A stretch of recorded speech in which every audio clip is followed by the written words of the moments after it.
차가운 대리석 바닥 위로 값비싼 가죽 구두 소리가 날카롭게 울려 퍼졌다. 소리는 저택의 거대한 홀 전체를 지배하며 먼지 한 톨 없이 완벽하게 정돈된 공간에 긴장감을 불어넣었다. 이서연은 숨을 죽인 채 손에 든 부드러운 천으로 18세기 프랑스에서 건너온 앤티크 장식장의 다리를 조심스럽게 닦고 있었다. 그녀의 움직임은 물 흐르듯 조용하고 효율적이었지만 그녀의 모든 신경은 거실 중앙을 향해 있었다.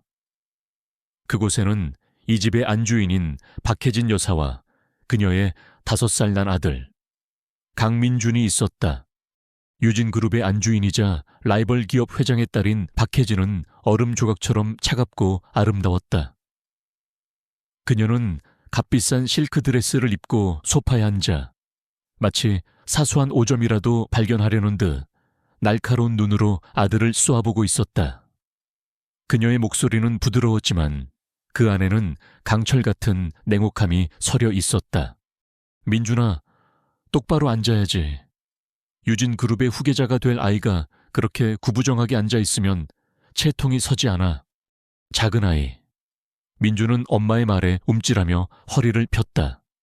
아이는 값비싼 옷을 입고 있었지만 그 모습은 어쩐지 제 옷이 아닌 듯 어색해 보였다.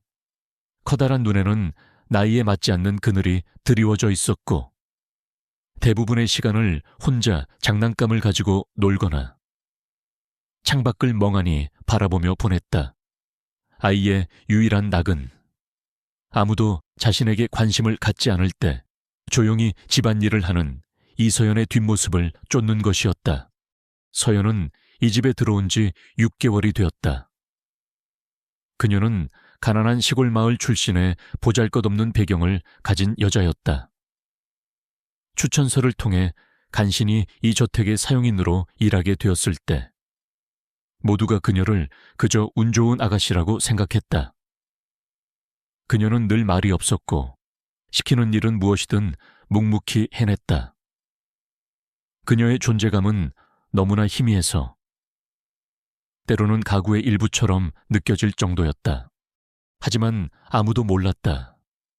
그녀의 희미한 존재감 뒤에 숨겨진 불타는 목적을, 그녀의 순종적인 태도 아래 감춰진 강인한 의지를, 매일 아침 눈을 뜰 때마다 그리고 매일 밤 지쳐 잠들 때마다 그녀를 지탱하는 단 하나의 이유가 바로 저 작은 아이 강민준이라는 사실을 서연은 장식장을 닦는 척하며 거울에 비친 민준의 모습을 훔쳐보았다. 아이는 작은 손으로 레고 블록을 쌓아 올리고 있었다. 아이의 집중하는 모습, 작은 미간을 찡그리는 표정 하나하나가 서연의 심장을 아리게 했다. 그녀는 저 아이를 한 번이라도 따뜻하게 안아보고 싶다는, 저 작은 손을 잡아주고 싶다는 간절한 소망을 매일같이 억눌러야 했다. 그것은 그녀에게 허락되지 않은 사치였다. 강민준. 박혜진의 날카로운 목소리가 다시 한번 홀을 갈랐다. 민준이 블록을 쌓다가 실수로 탑을 무너뜨린 모양이었다. 와르르 소리를 내며 무너지는 블록들은 마치 이 집의 위태로운 평화를 상징하는 듯했다. 내가 조심하라고 했을 텐데 넌 대체 제대로 하는 게 뭐니 시끄럽기만 하고 정신만 사납게 하잖아. 혜진의 목소리에는 실망과 경멸이 노골적으로 담겨 있었다. 그녀에게 아들은 사랑스러운 존재라기보다는 자신의 완벽한 인생에 붙은 하나의 액세서리이자 반드시 성공시켜야만 하는 프로젝트에 가까웠다. 그리고 지금 그 프로젝트는 그녀의 기대에 미치지 못하고 있었다. 민준의 작은 어깨가 파르르 떨렸다. 아이의 눈에는 금세 눈물이 그렁그렁 맺혔다. 아이는 고개를 푹 숙인 채 아무 말도 하지 못했다. 주변의 다른 사용인들은 못 본 척, 못 들은 척 자신의 일에만 몰두했다. 이 집에서 안주인의 심기를 거스르는 것은 곧 자신의 목줄을 내놓는 것과 같다는 것을 모두가 알고 있었다. 서연은 이를 악물었다. 손에 쥔 천이 땀으로 축축해졌다. 그녀의 안에서 무언가 뜨거운 것이 치밀어 올랐다. 당장이라도 달려가 아이를 감싸고 저 차가운 여자에게 소리치고 싶었다. 당신은 엄마 자격이 없다고. 저 아이에게 그렇게 상처 주지 말라고. 하지만 그녀는 움직일 수 없었다. 여기서 쫓겨나면 그녀는 민준을 다시는 볼 수 없게 될 것이다. 그것은 그녀의 삶 전체가 무너지는 것을 의미했다. 그녀는 지금 이 자리, 그림자 같은 이 자리를 지켜야만 했다. 그것이 그녀가 아들을 위해 할 수 있는 유일한 일이었다. 혜진은 자리에서 일어났다. 그녀는 경멸적인 시선으로 바닥에 널브러진 블록과 울고 있는 아들을 번갈아 보았다. 정말이지, 널 보고 있으면 숨이 막힌다. 나 아버지를 조금이라도 닮았어야지. 방에 들어가서 반성하고 있어. 저녁 식사 전까지 나올 생각 마.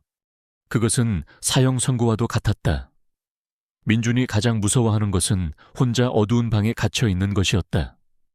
아이의 얼굴이 하얗게 질렸다. 싫어요, 엄마. 잘못했어요. 싫어요. 아이는 울며 매달렸지만 혜진은 차갑게 돌아섰다. 그녀는 아이의 눈물을 귀찮다는 듯이 무시했다. 시끄러워. 누가 네 엄마야. 어서 방에 들어가지 못해. 바로 그 순간이었다. 공포에 질린 민주는 더 이상 혜진에게 매달리지 않았다. 아이는 무언가에 이끌린 듯 울면서 주위를 둘러보았다. 아이의 그렁그렁한 눈이 홀 한쪽 구석에서 숨죽이고 서 있는 서연과 마주쳤다. 다른 사용인들은 모두 시선을 피하고 있었다. 오직 서연만이 자신도 모르게 애처롭고 간절한 눈빛으로 아이를 바라보고 있었다. 그 눈빛 속에서 민주는 매일같이 느껴왔던 어떤 종류의 따뜻함과 안정감을 발견했다. 늘 자신을 조용히 지켜봐 주던 그 시선, 자신이 넘어졌을 때 자신도 모르게 달려오려다 멈칫하던 그 모습. 아이는 마치 자석에 이끌린 쇠부티처럼 망설임 없이 달려갔다. 다른 사용인들을 지나치고 값비싼 가구들을 스쳐 지나갔다. 아이의 목표는 단 하나였다. 서연은 자신에게로 달려오는 작은 몸을 보고 숨을 멈췄다. 시간이 멈춘 것 같았다. 심장이 바닥으로 곤두박질 치는 소리가 들리는 듯했다. 안 돼. 민준아.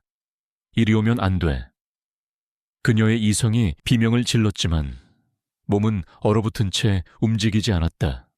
마침내 민준은 그녀의 앞에 도착했다.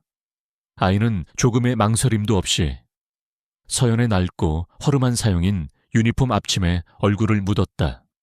그리고 아이의 작지만 홀 전체를 뒤흔들 만큼 또렷한 목소리가 터져 나왔다. 이 엄마. 정적이 흘렀다. 홀 안의 모든 소리가 사라졌다. 시계의 초침 소리마저 들리지 않았다. 다른 사용인들은 하던 일을 모두 멈추고 경악과 공포가 뒤섞인 표정으로 서연과 그녀의 품에 안긴 아이를 바라보았다. 차가운 분노로 가득 찼던 박혜진의 얼굴은 순간적으로 표정을 잃었다. 그녀의 눈이 믿을 수 없다는 듯 커졌다. 그녀는 자신의 귀를 의심했다. 방금 저 천한 계집의 품에 안겨서 자신의 아들이 유진그룹의 유일한 후계자가 저 계집을 향해 엄마라고 불렀단 말인가. 서연은 온몸이 돌처럼 굳었다. 아이의 온기가, 아이의 눈물이 그녀의 옷을 적시고 있었다. 5년 동안 단 한 번도 느껴보지 못했던 감촉. 꿈속에서 수만 번도 더 그렸던 순간. 하지만 이것은 꿈이 아니었다. 지옥 같은 현실의 한복판이었다. 그녀의 심장은 터질 듯이 뛰었고 머릿속은 새하얘졌다. 하지만 그녀는 아이를 밀어내지 못했다.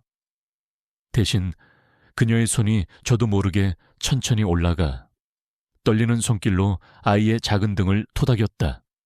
그 아주 작은 행동은 이 저택의 견고한 질서에 던지는 거대한 반란의 시작이었다.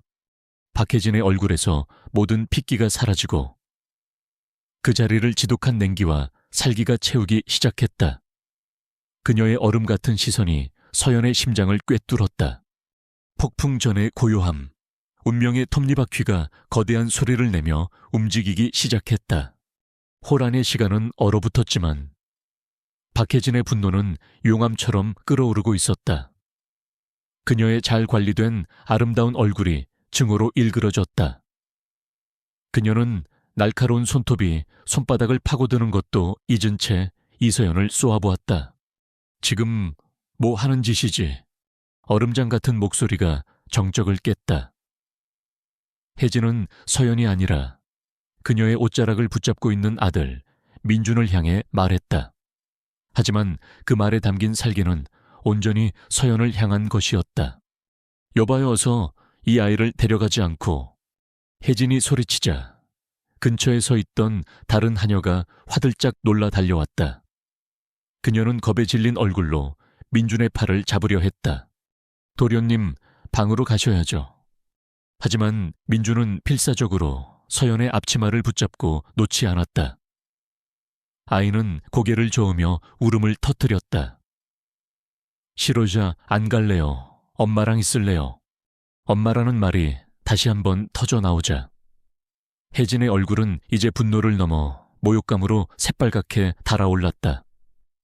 이 집안의 모든 것이 자신의 통제에 있어야 하는데 저 천한 계집 하나가 모든 것을 망치고 있었다. 자신의 아들마저 저 계집의 편을 들고 있었다. 결국 혜진이 직접 나섰다. 그녀는 성큼성큼 다가와 거칠게 민준의 팔을 잡아챘다. 이리 못 와. 누가 내 엄마라는 거야. 정신 차리지 못해. 아봐요.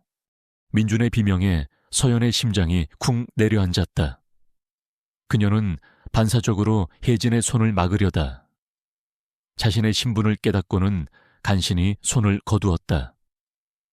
그 짧은 순간의 망설임과 고통스러운 표정을 혜진은 놓치지 않았다. 그녀의 눈에 비친 것은 주제넘은 동정심이었다.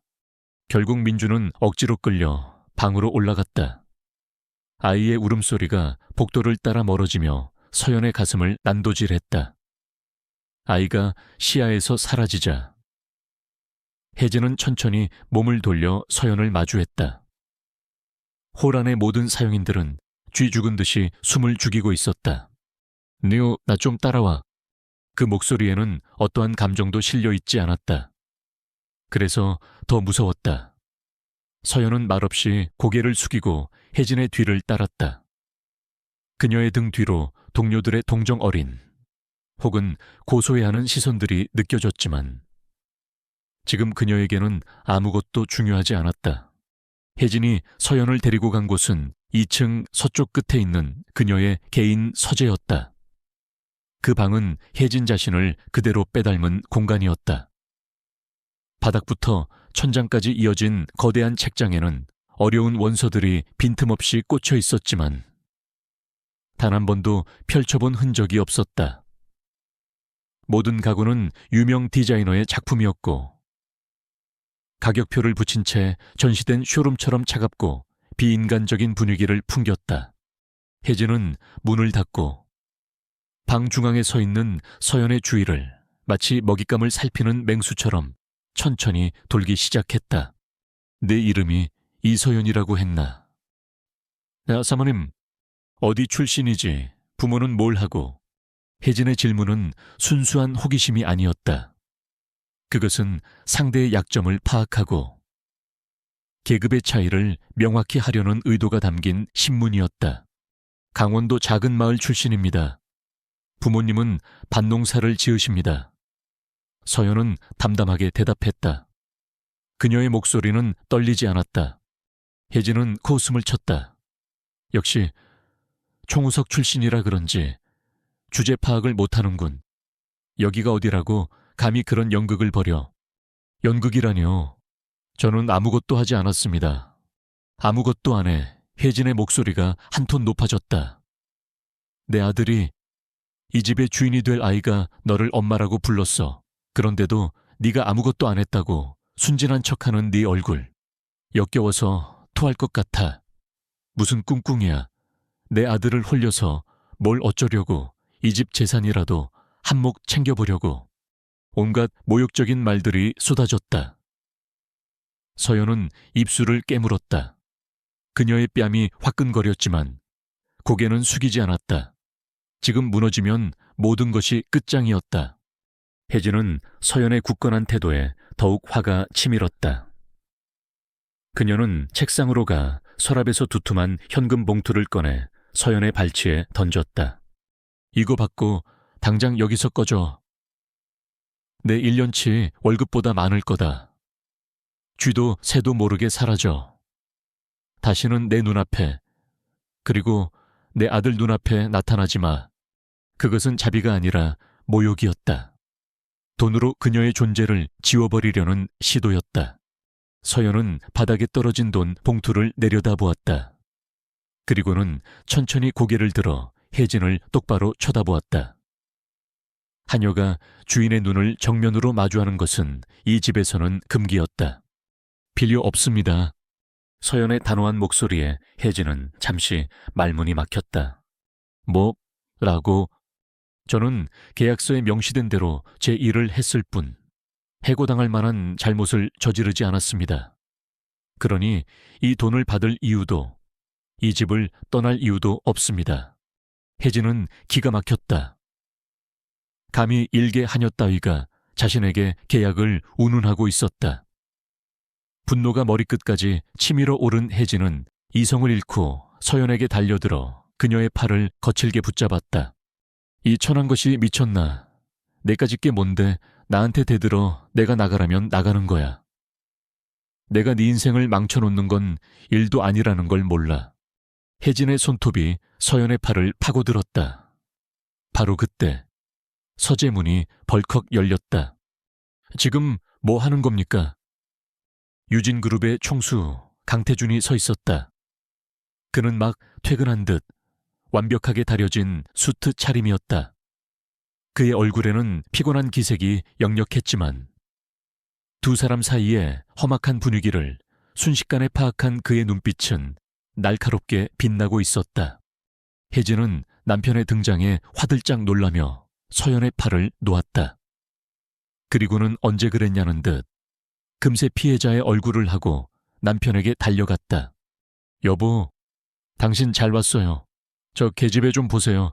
저게 감히 나한테. 혜진은 교묘하게 사실을 왜곡하며 방금 전의 상황을 설명했다. 민준이 서연을 엄마라고 부른 사건. 그리고 자신이 타이르자 서연이 돈을 요구하며 무례하게 굴었다는 이야기까지. 서연은 그저 묵묵히 서서 모든 것을 듣고 있었다. 강태준은 아내의 격앙된 이야기를 잠자코 들었다. 그의 시선은 울며불며 억울함을 호소하는 아내와 입을 굳게 다문 채 창백한 얼굴로 서 있는 하녀 사이를 오갔다. 그는 평생 사람을 상대하는 일을 해온 사람이었다. 누가 진실을 말하고 누가 연기하는지 본능적으로 감지할 수 있었다. 이야기를 다 들은 그는 혜진에게 말했다. 진정해요. 애가 그런 걸로 뭘 그렇게 예민하게 굴어. 그리고는 서연을 향해 물었다. 사실인가? 그의 목소리는 낮고 위압적이었다. 서연은 침을 삼키고 대답했다. 도련님이 저를 부른 것은 사실입니다. 하지만 돈을 요구하거나 무리하게 군 적은 없습니다. 그럼 왜 사모님이 나가라고 하는데도 버티고 있었지? 저는 제 잘못으로 해고되는 것이 아니라고 생각했기 때문입니다. 서연의 대답은 군더더기 없이 간결했다. 태주는 잠시 서연을 응시했다. 그녀의 눈에는 두려움이 있었지만 비굴함은 없었다. 오히려 어떤 종류의 떳떳함마저 느껴졌다. 태주는 결정을 내렸다. 혜진 씨, 그만해요. 고자개가 한 말실수 가지고 사람을 해고하는 건 모양새가 우습지 않소. 괜히 다른 사용인들 입에 오르내리게 할 일 있소. 이 일은 이쯤에서 덮읍시다. 그것은 혜진에게 내리는 명령이었다. 혜진은 남편의 결정에 불복할 수 없다는 것을 알았지만 분해서 견딜 수가 없었다. 하지만 여보, 내 말이 말 같지 않소. 태준의 목소리가 차갑게 가라앉았다. 더 이상의 반박은 허용하지 않겠다는 의미였다. 혜진은 결국 입술을 깨물며 물러섰다. 태주는 서연에게 말했다. 나가서 일 봐. 서연은 짧게 고개를 숙여 보이고는 조용히 서재를 빠져나왔다. 그녀가 문을 닫고 나가는 순간 강태준의 눈이 가늘어졌다. 그날 밤 저택의 분위기는 그 어느 때보다 무거웠다.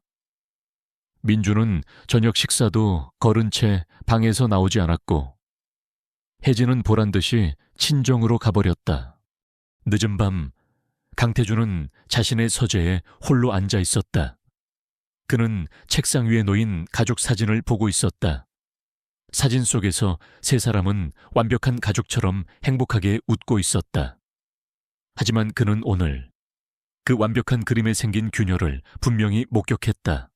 아내의 병적인 집착과 분노, 일개 하녀에게 그토록 강한 적대감을 드러내는 이유가 뭘까? 그리고 자신의 아들, 민준, 그 아이는 왜 그토지 그 하녀를 따르는 걸까? 마치 오랫동안 그리워했던 존재를 만난 것처럼 태주는 자리에서 일어나 비서에게 전화를 걸었다.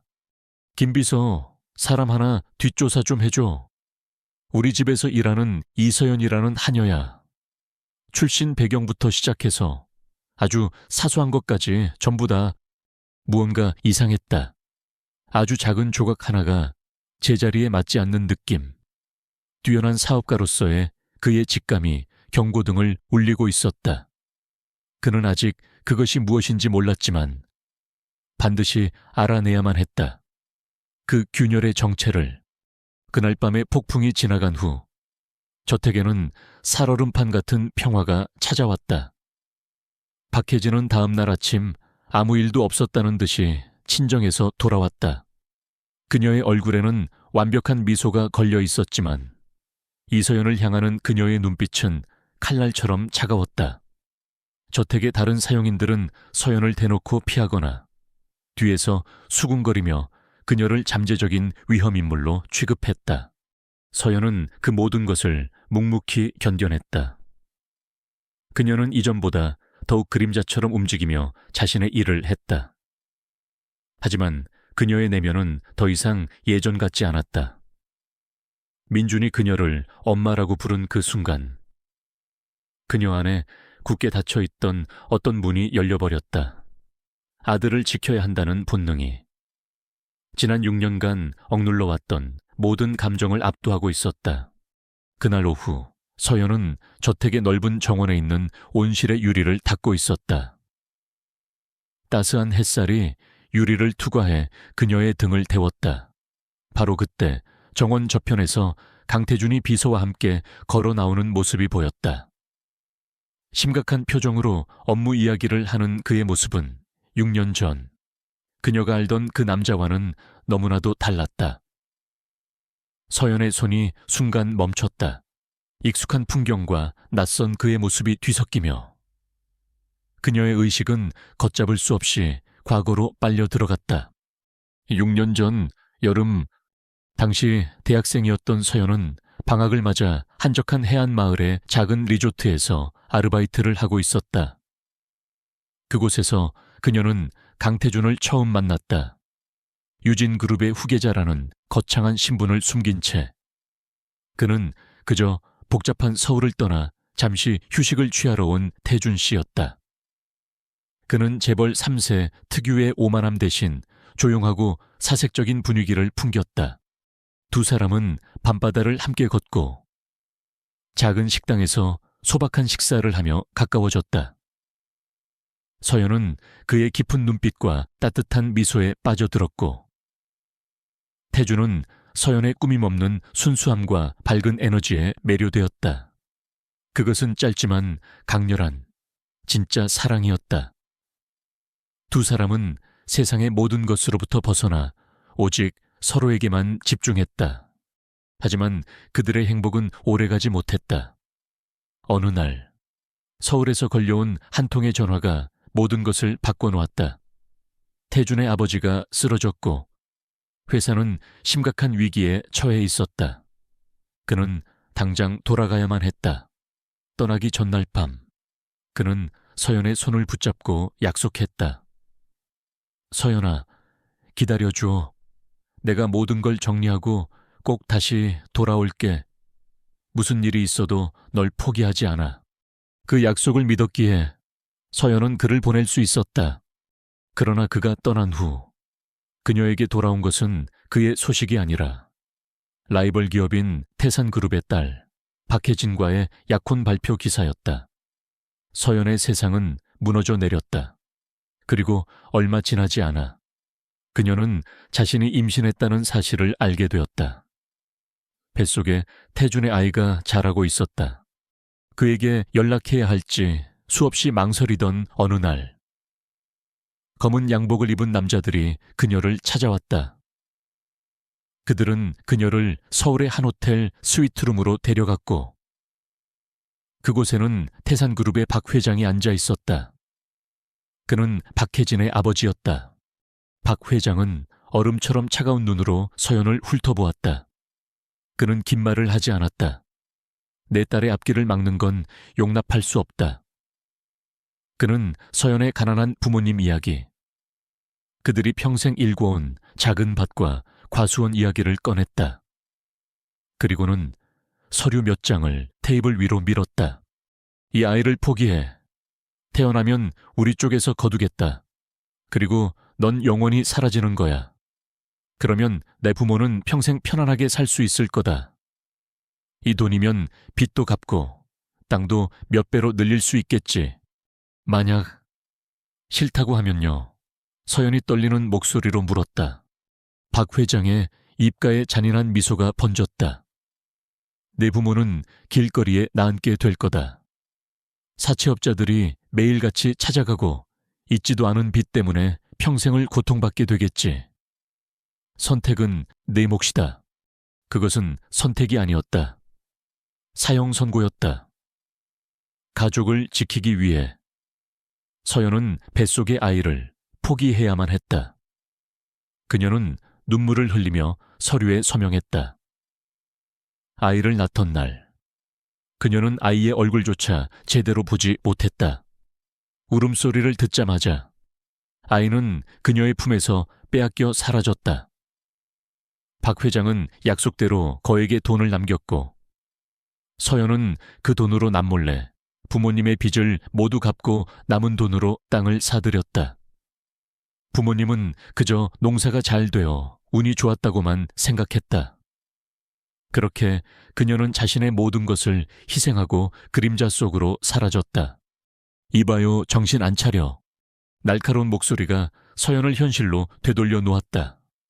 온실 문 앞에 박혜진이 팔짱을 낀 채 서 있었다. 멍하니 뭘 보고 있는 거야. 일하네. 죄송합니다. 사모님. 서연은 황급히 고개를 숙이고 다시 유리를 닫기 시작했다. 그날 저녁, 저택에 큰 소동이 벌어졌다. 박혜진이 비명을 지르며 자신의 방에서 뛰쳐나왔다. 내 브로치가 없어졌어. 어머니, 유품인 다이아몬드. 브로치가 누가 훔쳐갔어. 저택은 발칵 뒤집혔다. 그 브로치는 혜진이 평소 목숨처럼 아끼던 물건이었다. 혜진은 눈물을 흘리며 당장 모든 사용인들의 방을 수색하라고 명령했다. 그녀의 히스테릭한 태도 속에서 그녀의 시선은 단 한 사람, 이서연에게 고정되어 있었다. 모두가 범인이 누구일지 암묵적으로 짐작하고 있었다. 보안팀장과 집사가 모든 사용인들을 거실에 모아놓고 방 수색을 시작했다. 분위기는 험악했다. 마침내 서연의 차례가 되었다. 그녀의 방은 침대와 작은 옷장 하나가 전부인 단추라기 짝이 없는 공간이었다. 보안팀장이 옷장 서랍을 여는 순간 모두의 숨이 멎었다. 서랍 속 낡은 스웨터 아래에서 다이아몬드 브로치가 영롱한 빛을 발하고 있었다. 찾았습니다. 사모님. 혜진의 입가에 승리의 미소가 번졌다. 저 도둑년을 당장 경찰에 넘겨. 모든 시선이 서연에게 쏠렸다. 경멸과 비난의 눈초리. 하지만 서연은 예상외로 침착했다. 그녀는 앞으로 나서서 떨리지 않는 목소리로 말했다. 저는 훔치지 않았습니다. 증거가 떡하니 나왔는데도 발뺌이야. 혜진이 소리쳤다. 서연은 혜진을 지나쳐 그녀의 뒤에 불안한 얼굴로 서 있는 개인 비서를 바라보았다. 오늘 오후 3시 15분경 제가 온실 청소를 하고 있을 때 박 비서님께서 제 방에 들어가는 것을 보았습니다. 순간 박 비서의 얼굴이 하얗게 질렸다. 혜진의 얼굴도 굳어졌다. 서연은 계속해서 말했다. 비서님은 손에 작은 상자를 들고 계셨고 복도를 지나가시다가 화병을 거의 깨뜨릴 뻔하셨죠. 그때 입고 계셨던 옷은 베이지색 투피스였습니다. 제 말이 맞습니까? 서연의 너무나도 구체적인 증언에 주변 사람들이 술렁이기 시작했다. 그리고 서연은 결정적인 한 방을 날렸다. 그녀는 복도 천장 구석에 작은 점을 손으로 가리켰다. 그곳에는 먼지가 쌓여 거의 보이지 않는 소형 보안 카메라가 있었다. 아마 저 카메라에 모든 것이 찍혀 있을 겁니다. 확인해 보시면 알게 될 겁니다. 그 순간 혜진의 완벽했던 계획은 산산조각이 났다. 박 비서는 결국 그 자리에 주저앉아 울음을 터뜨리며 사모님이 시키는 대로 했을 뿐이라고 모든 것을 자백했다. 혜진의 얼굴은 분노와 수치심으로 일그러졌다. 그녀가 서연에게 무언가 소리치려던 바로 그때 지금까지 거실 입구에서 조용히 모든 것을 지켜보고 있던 강태준이 안으로 들어왔다. 그의 얼굴은 어떤 감정도 읽을 수 없을 만큼 차가웠지만 그의 눈은 불타고 있었다. 그는 자신의 아내와 그녀의 비열한 함정에서 스스로의 힘으로 빠져나온 침착하고 영리한 하녀를 번갈아 보았다. 지난번의 의심이 이제는 확신으로 변하고 있었다. 이것은 단순한 사건이 아니었다. 아내의 집요하고 악랄한 공격이었다. 대체 왜 강태준의 머릿속에서 그 질문이 떠나지 않았다. 아내는 대체 왜 저 하녀를 이토록 파멸시키려 하는가? 그 이유를 알아내야만 했다. 브로치 사건이 박혜진의 완벽한 자작극으로 막을 내린 그날 밤. 저택의 공기는 팽팽하게 당겨진 활시위 같았다. 강태준은 자신의 서재로 박혜진을 불렀다. 혜진은 남편의 호출에 애써 태연한 척했지만 그녀의 눈빛은 미세하게 흔들리고 있었다. 서재 문이 닫히자 태준은 어떤 서론도 없이 입을 열었다. 그의 목소리는 분노를 억누르고 있어 오히려 더 차갑고 위협적이었다. 대체 어디까지 갈 생각입니까? 질문이었지만 사실상 선언에 가까웠다. 나는 당신이 한 짓을 모두 알고 있다는 선언. 혜진은 순간 당황했지만 이내 연기를 시작했다. 여보, 무슨 말씀이세요? 전 그저 제 물건을 잃어버려서. 그만. 태준이 그녀의 말을 잘랐다. 내 앞에서까지 그런 연기는 하지 맙시다. 비서시켜서 물건 숨기고 죄를 뒤집어 씌우려 한 거 다 압니다.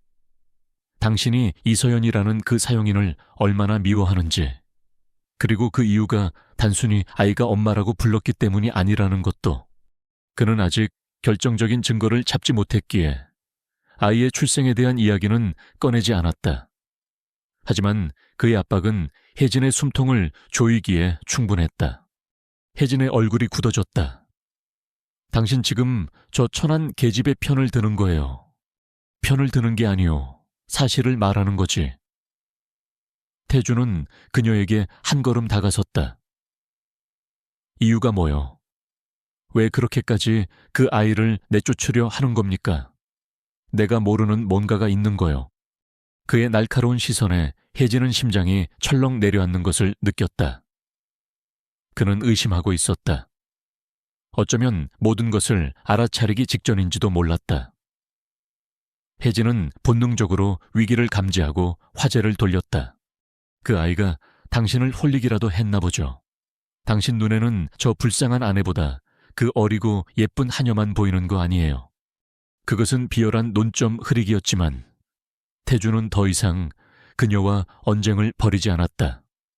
그는 그저 차가운 목소리로 경고했다.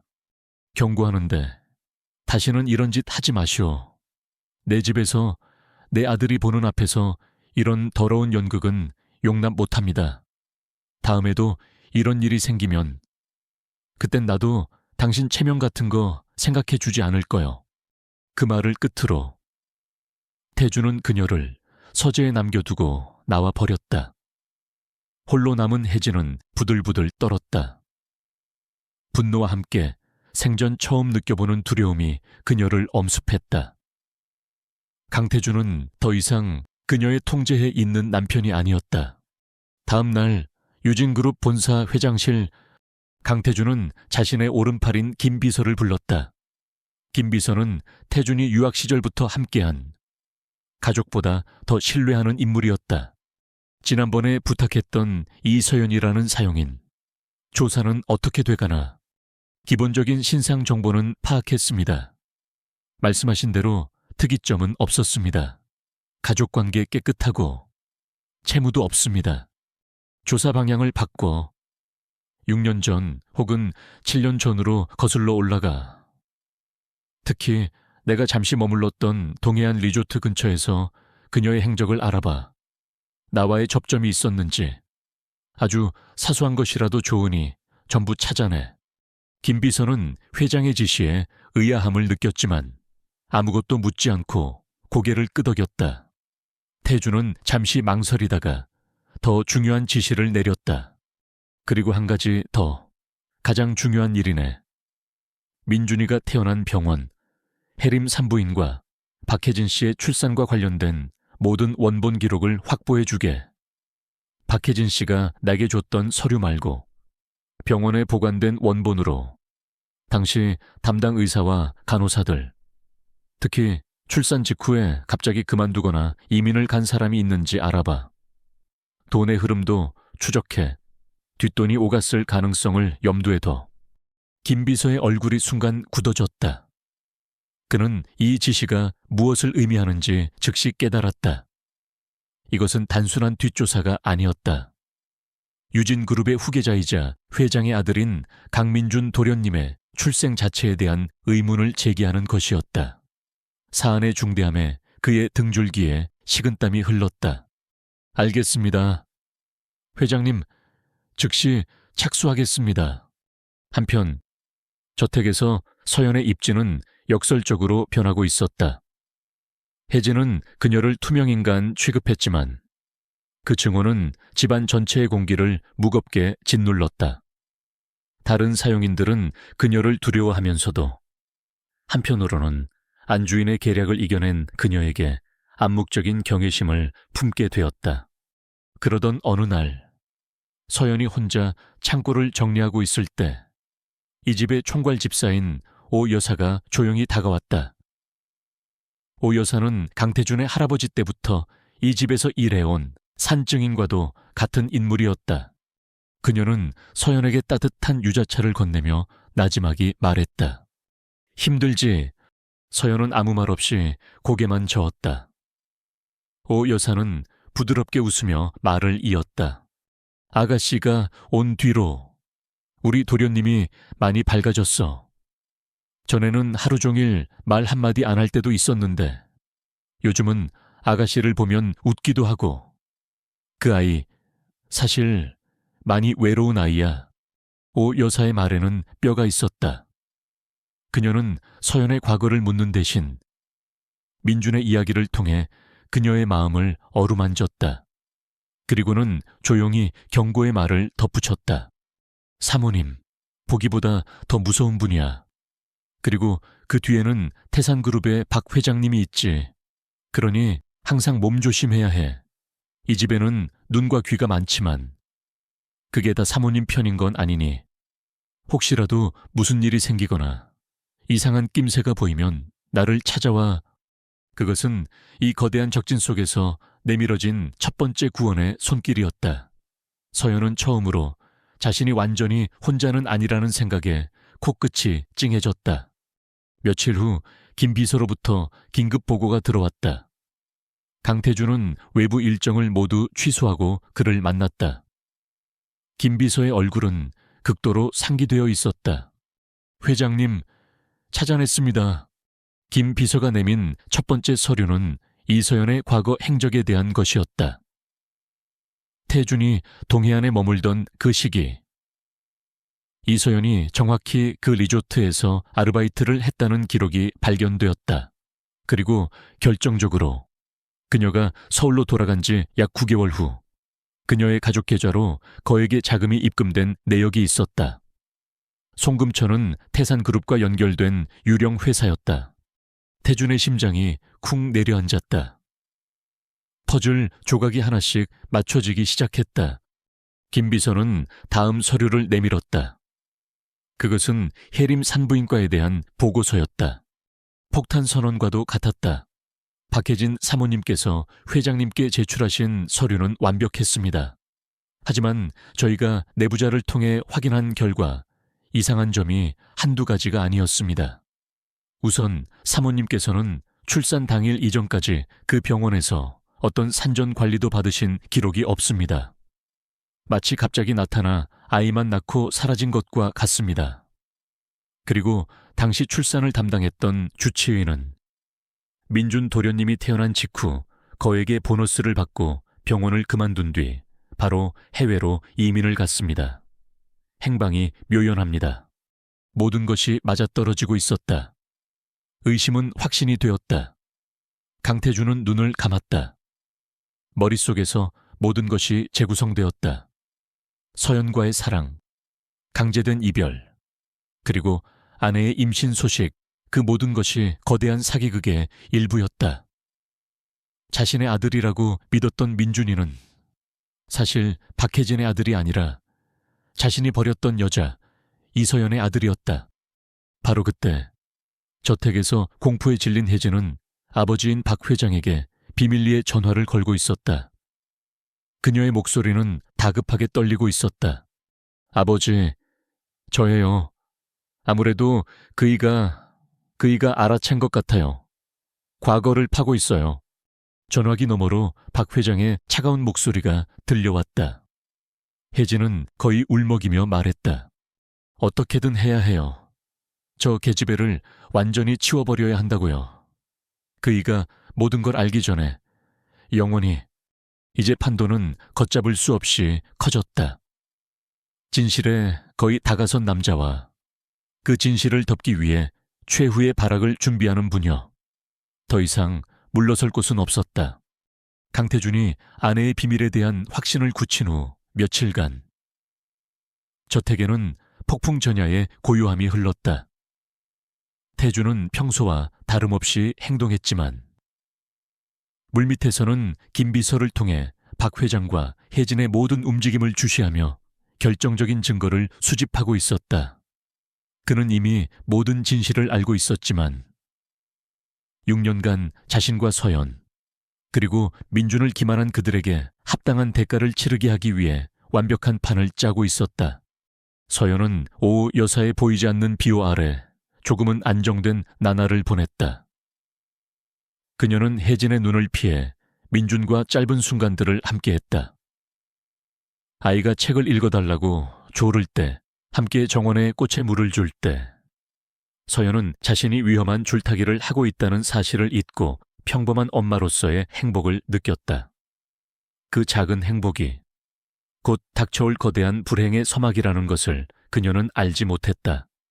비극은 주말에 시작되었다.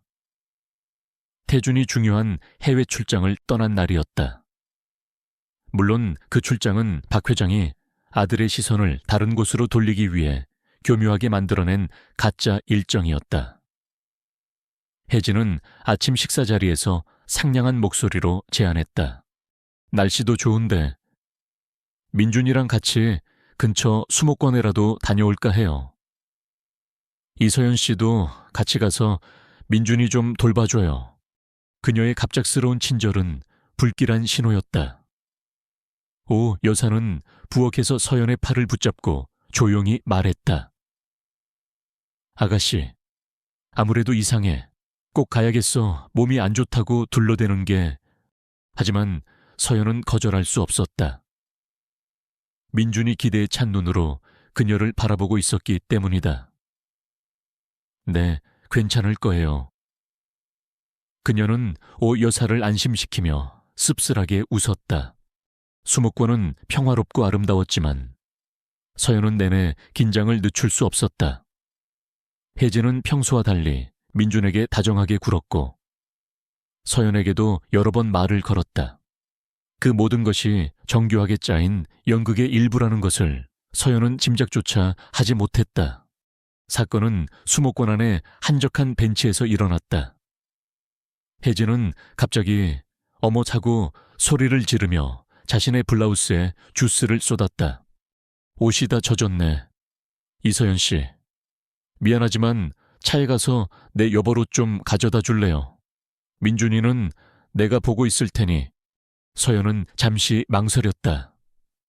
민준을 저 여자와 단둘이 두는 것이 마음에 걸렸지만 혜진의 단호한 표정에 어쩔 수 없이 자리에서 일어났다. 네, 금방 다녀오겠습니다. 사모님. 그것이 함정이었다. 서연이 시야에서 사라지자마자 혜진은 주위를 둘러보았다. 약속된 신호처럼. 검은 모자를 눌러쓴 남자 2명이 나타나 순식간에 민준의 입을 막고 아이를 안아들었다. 민준은 비명 한 번 지르지 못하고 사라졌다. 혜진은 그 모습을 차갑게 지켜보기만 했다.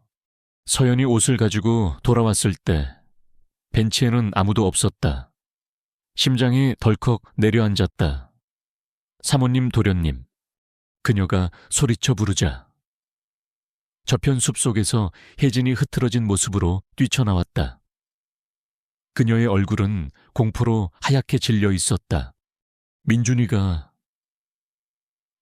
없어졌어. 어떤 남자들이 갑자기 나타나서. 서연의 머릿속이 하얘졌다. 바로 그때 혜진은 마치 방금 발견한 것처럼 벤치 아래에 떨어져 있는 휴대폰 하나를 집어들었다. 그것은 값싼 구형 모델의 대포폰이었다. 혜진이 떨리는 손으로 전원을 켜자 화면에는 충격적인 문자 메시지 기록이 떠 있었다. 오늘 계획대로 진행. 아이는 우리가 맡는다. 돈은 약속된 계좌로. 흔적 남기지 마. 이서연 일 처리 확실하게 해. 마지막 메시지는 명백히 서연을 지목하고 있었다. 혜진은 비명을 지르며 서연을 쏘아보았다. 네가 이런 짓을 벌인 거였어. 돈 때문에 내 아들을 팔아넘겨. 이 악마 같은 년. 혜진은 즉시 경찰과 자신의 아버지에게 전화를 걸었다.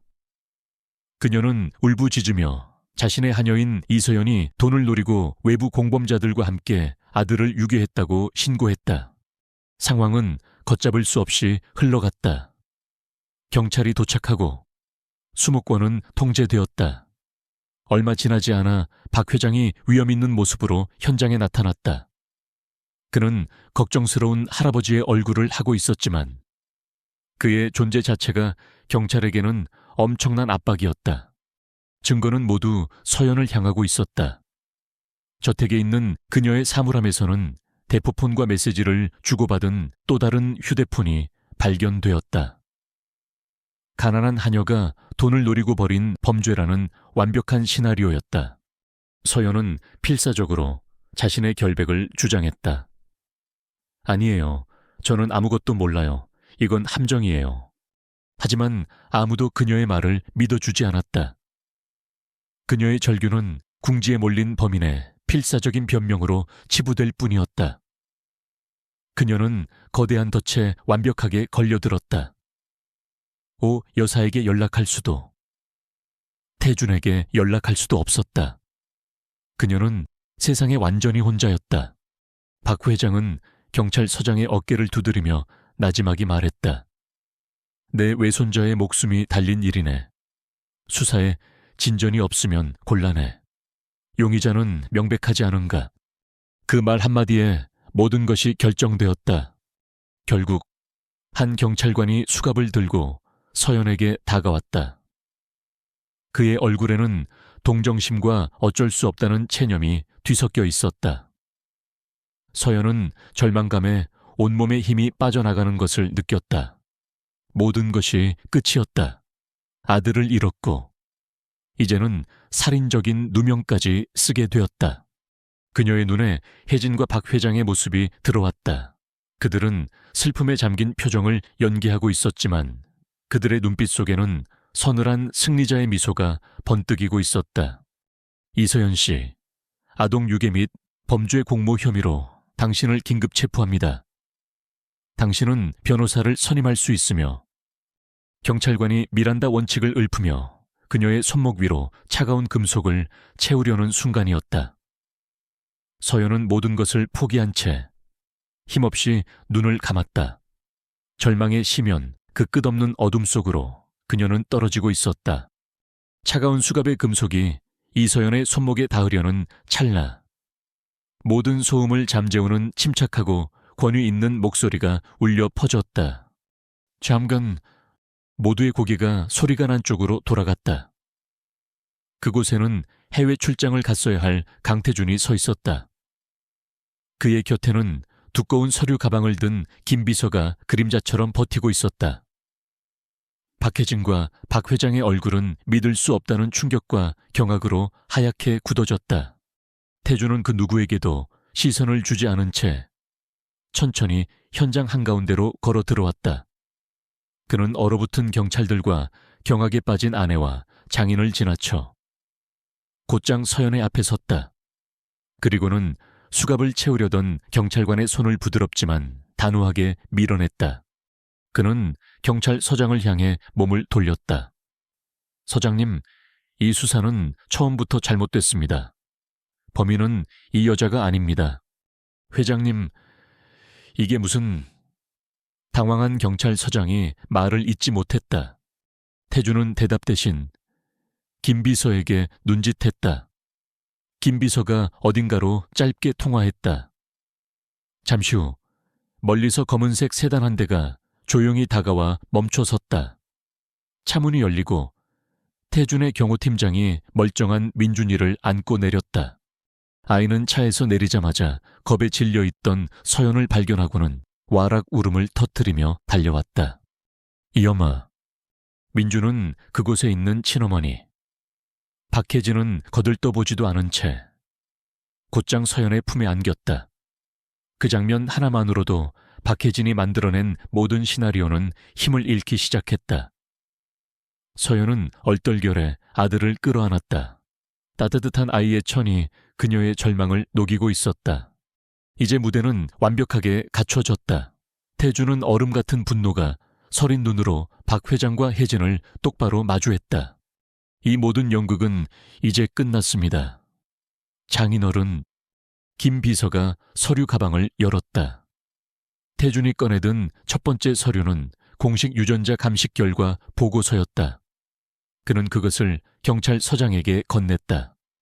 이것은 강민준 군과 여기 있는 이서연 씨의 유전자 검사 결과 보고서입니다. 두 사람의 친자 관계가 성립할 확률 99.99%. 그의 선언에 주변 모든 사람들이 숨을 삼켰다. 민준이의 칫솔과 이서연 씨의 방에서 발견된 머리카락으로 검사했습니다. 법적으로 완벽한 증거입니다. 박혜진의 얼굴에서 핏기가 사라졌다. 박 회장의 굳건하던 표정도 무너져 내리기 시작했다. 태주는 멈추지 않았다. 그는 다음 서류를 박 회장의 눈앞에 흔들어 보였다. 그리고 이것은 6년 전 박 회장님의 유령 회사가 이서연 씨 가족에게 거액을 송금한 기록입니다. 갓 태어난 아이를 빼앗는 대가로 지불한 돈이겠죠. 그렇죠, 장인어른. 박 회장은 아무 말도 하지 못했다. 그의 침묵은 긍정이었다. 그리고 마침내 결정적인 한 방이 터져 나왔다. 김 비서가 태블릿 PC를 켜서 동영상 하나를 재생했다. 화면에 나타난 것은 몇 년 전 갑자기 이민을 갔던 혜림 산부인과의 주치의였다. 태준의 신변보호 약속을 받고 그는 영상통화를 통해 모든 것을 자백했다. 박 회장님께 거액의 돈을 받았습니다. 박혜진 사모님은 임신한 적이 없습니다. 모든 진료 기록은 조작된 것입니다.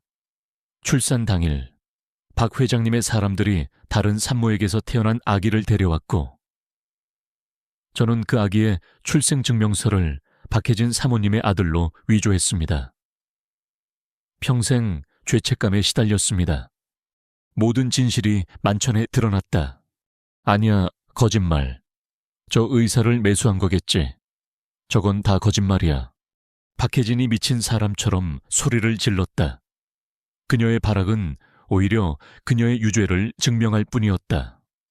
평생을 권력의 정점에서 군림해온 박 회장은 생애 처음으로 사면촉에 몰려 단 한마디도 하지 못했다. 태주는 무너져 내리는 아내에게 다가갔다. 그의 목소리는 더 이상 분노가 아닌 깊은 경멸과 슬픔으로 가득 차 있었다. 당신은 지난 6년간 내 아들의 어머니 행세를 했소. 내 아이에게서 진짜 어머니를 빼앗고 나를 속이고 유진그룹 전체를 기만했지. 당신에게 민준이는 사랑하는 아들이 아니라 유진그룹의 안주인 자리를 지키기 위한 도구에 불과했소. 이 모든 거짓 연극을 한 이유가 뭐요?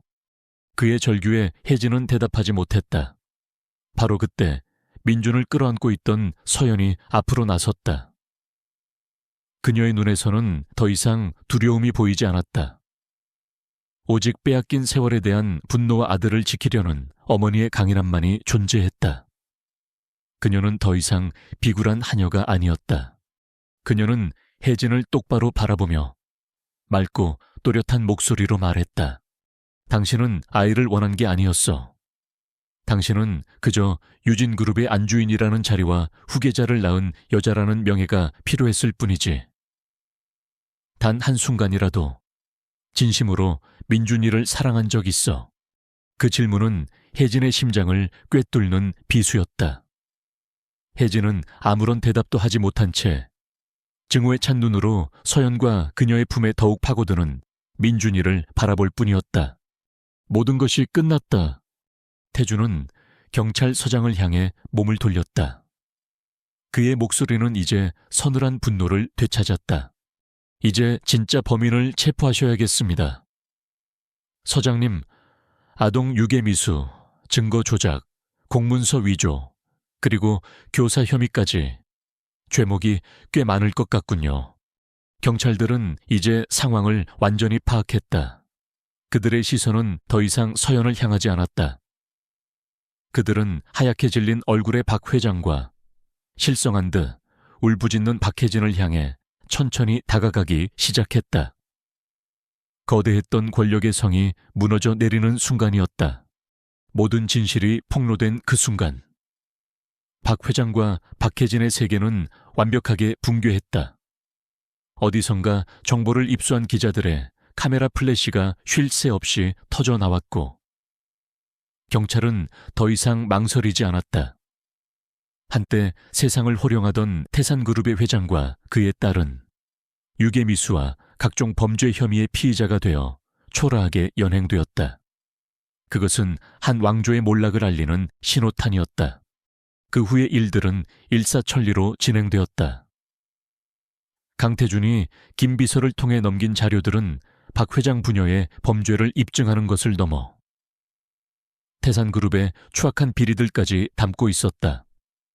주가는 폭락했고 검찰의 대대적인 수사가 시작되었다.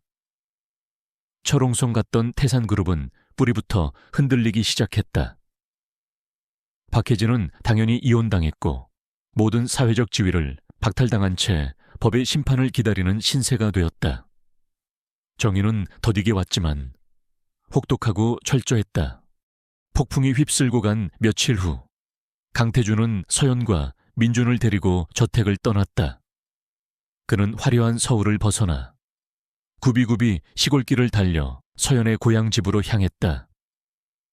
흙냄새와 풀내음이 가득한 작은 시골집 마당에 도착했을 때 서연의 늙은 부모님이 놀란 얼굴로 뛰어나왔다. 서연의 어머니는 딸을 부둥켜 안고 눈물을 흘렸고 아버지는 경계심 가득한 눈으로 낯선 남자와 손자를 번갈아 보았다. 그 자리에서 거대 그룹의 총수 강태준은 서연의 부모님 앞에 무릎을 꿇고 깊이 고개를 숙였다. 죄송합니다. 제가 모든 것을 망쳤습니다. 그의 목소리는 떨리고 있었다. 그것은 CEO의 사과가 아니었다. 한 여자를 지키지 못했고 자신의 아이가 고통받는 것을 몰랐던 한 남자의 통절한 참회였다.